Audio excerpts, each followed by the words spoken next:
ఇలాంటి మరెన్నో వీడియోలు చూడడానికి like, share, subscribe and comment.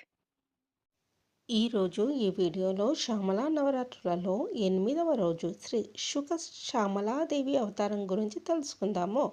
Shuka అంటే సంస్కృతంలో చిలక అనే అర్థము. శ్రీ శుక శ్యామల తన విస్తారణలుగా తానే చిలుకలుగా ఉనికిలో ఉన్న రూపం.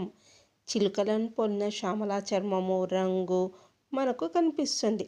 బ్రహ్మాండ పురాణం ప్రకారము దేవి మంత్రిని యుద్ధభూమికి వెళ్లే ముందు తన చేతిలో ఒక చిలుకను ఎగరవేసింది.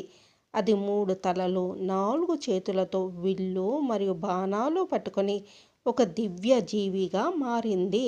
ధనుర్వేదానికి మూర్తీభవించిన వ్యక్తి ఆయన చిలుక. ఇది విలువిద్య మరియు ఇతర యుద్ధ నైపుణ్యాలకు సంబంధించిన శాస్త్రం.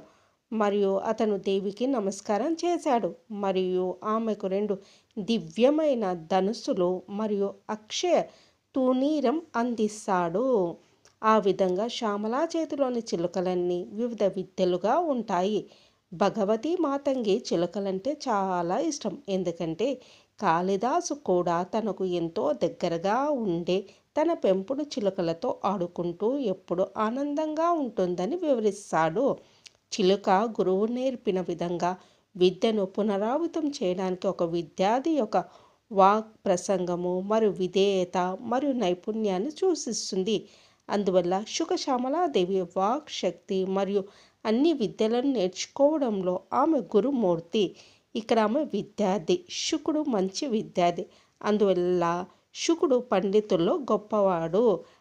అతను రాజ్యావశము మరియు రహ గర్వ భజనము మరియు శుద్ధ వాక్సిద్ధి మరియు జ్ఞానాన్ని ఇచ్చేవాడు.